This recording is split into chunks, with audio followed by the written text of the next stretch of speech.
আজকে আমি এই ছোলা দিয়ে স্যালাড বানাবো। এই ছোলাটা আগে আমি একটু সেদ্ধ করে নেব, এতে একটুখানি জল দিয়ে দেবো। এই দেখো, জল দিয়ে সেদ্ধ করে নেব, তারপর তোমাদের দেখাচ্ছি আমি এতে কী কী ঢালবো। দেখো, এদিকে আমি দুটো ডিম সেদ্ধ করে নেব। এই দেখো, ধুয়ে নিয়েছি। এবার এটাকে বসিয়ে দেবো। আমি দুটো ডিম সেদ্ধ করে নিচ্ছি। এই দেখো, আজকের আমি একটু স্যালাড বানাবো। এই দেখো, দেখো একটা পেঁয়াজ ছুলে নিয়েছি, সেটাকে আমি ধুয়ে নিচ্ছি। এই দেখো, তারপরে নেব একটা টমেটো ধুয়ে, তারপরে নেব একটু শসা ধুয়ে। এবার এইগুলি আমি কাটবো স্যালাডের জন্যে।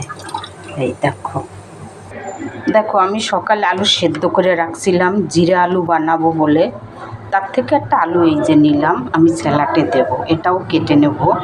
আর এইদিকে শসাও কেটে নিয়েছি, টমেটো, পেঁয়াজ, লঙ্কা দেবো না, ঝাল ভালো না, বাচ্চারা খাবে যেহেতু। দেখো সব কেটে নিয়েছি এই যে।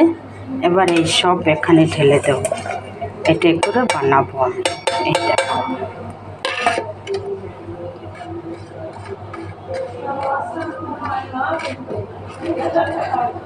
এই দেখো, তারপরে এই ছোলাটা সেদ্ধ হয়ে গেছে, এটা ঢেলে দিলাম। এই দেখো, একটুখানি গুঁড়ো মশলা দিলাম, মানে ভাজা মশলা করে রাখছিলাম।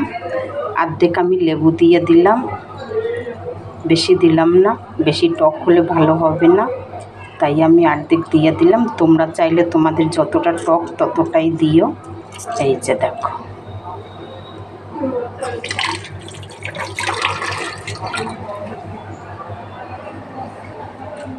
তারপরে এই দেখো চাট মশলা দিয়ে দিলাম।